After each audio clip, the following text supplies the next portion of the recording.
toutes. Voici mon avis concernant le match d'hier soir entre Lille et Paris qui s'est terminé sur le score valise de 7 buts à 1. Un peu la gueule de bois, dédicace à Mohamed Bayo. Bon, elle était facile, mais c'est ce qui en ressort après coup. Sur ce match, pas grand chose à dire. Domination, grande domination de Paris. Efficacité dans les deux surfaces. En première mi-temps, c'est quoi 5 tirs, 5 buts du côté parisien. Efficacité 100% comme je viens de dire. Ce qui ressort de ce match, c'est une grande déception. Proche de l'humiliation, on va pas se mentir. Un score fleuve. Paris aurait pu marquer davantage. Jardim a été sollicité en deuxième mi-temps et a réussi à faire quelques arrêts, mais bon. Voilà. En première mi-temps, j'ai noté des bonnes phases de pressing dans les 5 premières minutes. Malheureusement, des occasions nettes, des occasions franches de la part du LOSC, mais avec un manque de puissance, de mauvais placements. J'ai en tête 2 ou 3 occasions de Jonathan Bamba en première mi-temps où il a les occasions, mais manque de puissance de sa part. Projection rapide vers l'avant aussi, j'ai noté par moment, avec les deux Jonathan David, Jonathan Bamba et Youssouf Yazidje, pardon. Malheureusement, peut-être le jeu trop ouvert après l'ouverture du score ultra rapide. Sur le coup d'envoi, j'ai jamais vu ça. Ça a mis un petit coup, ça a mis un coup. Est-ce que ça les a, comme s'ils avaient besoin de ça pour se réveiller face à Paris et se motiver. Ils n'avaient pas besoin de ça, mais bon, après, selon Christophe Galtier, ça a été travaillé la veille à l'entraînement et ça a parfaitement fonctionné. Donc bon, félicitations à eux, on va dire. Jeu trop ouvert, comme je disais, pour essayer de rattraper le retard. Les occasions étaient là, mais après Donnarumma n'a pas forcément été très très sollicité. C'était ou dans ses bras ou manque de puissance. Côté parisien en première mi-temps, un jeu basé sur les latéraux. Beaucoup de jeux directs, beaucoup en une touche de balle. Ils ont très très bien géré la profondeur par l'axe central avec Marquinhos, Sergio Ramos et Kimpembe. Maîtrise au milieu de terrain avec la paire Vitinha-Marquinhos. Vitinha, très bon joueur. Bonne pioche, je ne l'avais pas forcément vu jouer pour le moment et c'est une bonne surprise. Une bonne pioche de la part de Paris.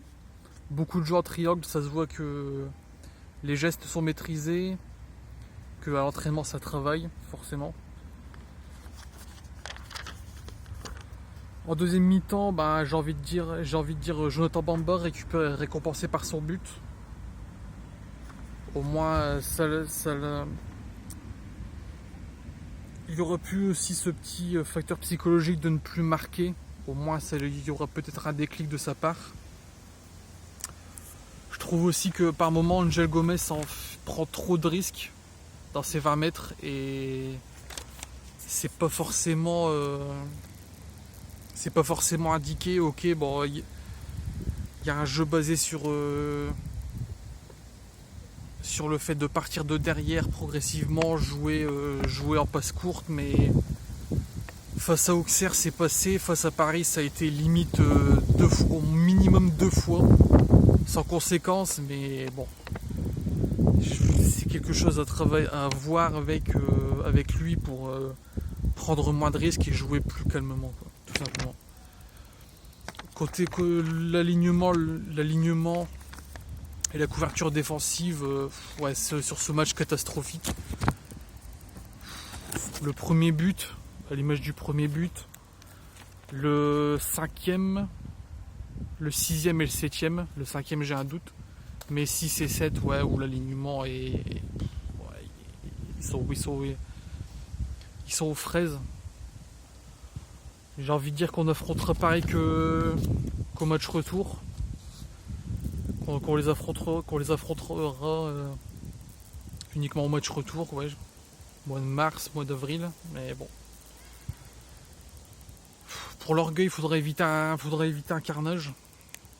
Pour l'orgueil des champions, le match d'Ajaccio arrive assez vite. Et donc ça sera l'occasion pour eux de passer vite à autre chose, de retravailler rapidement, d'effacer cette défaite cuisante. J'espère qu'elle ne laissera pas trop de traces en elle-même. Bon nombre d'entre eux ont déjà subi des défaites lourdes par le passé. Forcément, ils connaissent les clés pour passer à autre chose. Ça reste des professionnels. Et puis voilà. Au global, sur la défense, comment retirer du positif quand tu t'en prends 7? On va pas se mentir. Bon, il n'y a rien à en tirer. Voilà. Jardim, malheureusement, je l'avais noté dans mon joueur à suivre, dans mon avant-match. Et malheureusement, il s'en prend 7 dans la musette. Première mi-temps, il s'en prend 5, mais bon, il peut pas faire grand-chose, je trouve. Premier but, c'est bon, voilà. Le milieu de terrain, Angel Gomez, ça prend un peu par moment un peu trop de risques, je trouve. Benjamin André, il a fait du Benjamin André, quoi. Il a essayé de se battre, mais bon, à 5-0, la 50e, abattu comme beaucoup d'autres. Joban Bob récompensé par son but, donc au moins faut dire que c'est peut-être l'un des seuls points positifs de la soirée, je trouve. Youssouf, il a essayé de faire du jeu, il a essayé de créer des choses en remplacement de Cabella. Bon, ça n'a pas forcément trop fonctionné, mais bon. Gudmundsson sur le côté droit, c'est son poste de formation, mais tu as Zegrova sur le banc. C'est peut-être un point négatif que j'accorderai à Paulo Fonseca sur ce choix-là. De ne pas avoir mis Zegrova au moins sur l'heure de jeu, ou au moins sur une mi-temps. Et après, Jonathan David, il a fait. Il s'est battu, il a essayé de provoquer, un peu esselé par moment, et il a essayé de faire du mieux qu'il pouvait, mais bon, après. L'axe central parisien a maîtrisé de bout en bout. Et bon, malheureusement, ça ne lui a pas réussi.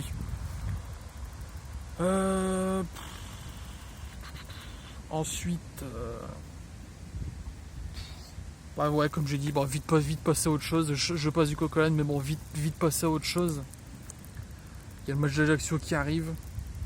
Bien se préparer, bien se concentrer pour essayer repartir sur de bonnes bases, repartir sur une dynamique positive.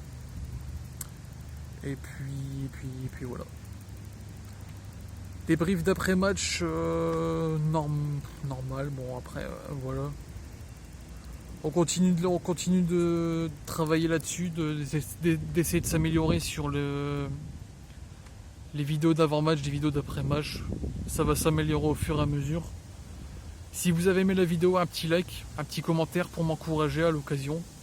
Et puis sur ce, passez un bon lundi, bonne semaine à vous. Et puis on se dit à jeudi pour le débrief d'avant-match concernant le match entre Ajaccio et Lille. Sur ce, bonne journée à vous et allez le LOSC.